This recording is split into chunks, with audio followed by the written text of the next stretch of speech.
Naila kining Larsyan isip usa ka bahandi sa barbecue culture sa dakbayan sa Sugbo. Usa sa mga suruyanan sa mga lokal o mga languyang turista. Apan karon naputos kini sa mga isyong overpricing o gikaingong napasagdan na. Mabalik pa ba kaha kini isip unang go-to barbecue spot sa Cebu? Kabag-uhan og kalimpyo sa pasilidad sa Larsyan. Mao ang buot nga makita nilang Annaliza ug Lynn nga dugay ng manindahay og barbecue sa dapit. Mayon ta sir ba nga kuan ni diri yun ani hugam gud kaayo way mo maintain jud yang CR sa namo.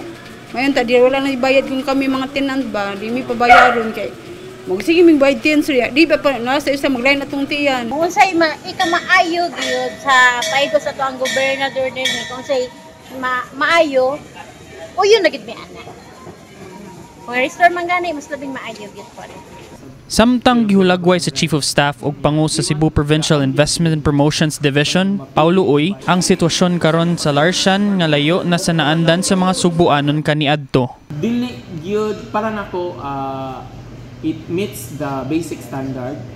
Pero para nako if you want to make it kani bitawng mahimo gid siyang tourist destination and at the same time kanang high standard of hygiene, medyo kanang atong sundo mo bigig ka pasar so muna ato siyang itarong para nga mas welcoming nya, mas limpyo sa siya kanang kita mismo bitaw nga mo adto tadi sa magpangupon or magduha og kaon. Ang pagpalambo sa Larsyan ug sa uban pang gipanag-iya nga income and generating property sa probinsya sa Sugbo maong usa sa mga prioridad karon ni Gobernador Pamela Baricuatro. Gipaabot nga ang maong mga properties ipaubos sa province-wide assessment. Mao kini ang gibutyag ni Provincial Administrator Ace Durano.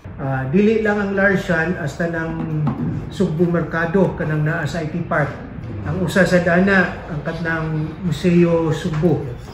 So these are mga properties sa kaning provincial government nga ang directive ni Gov is to improve.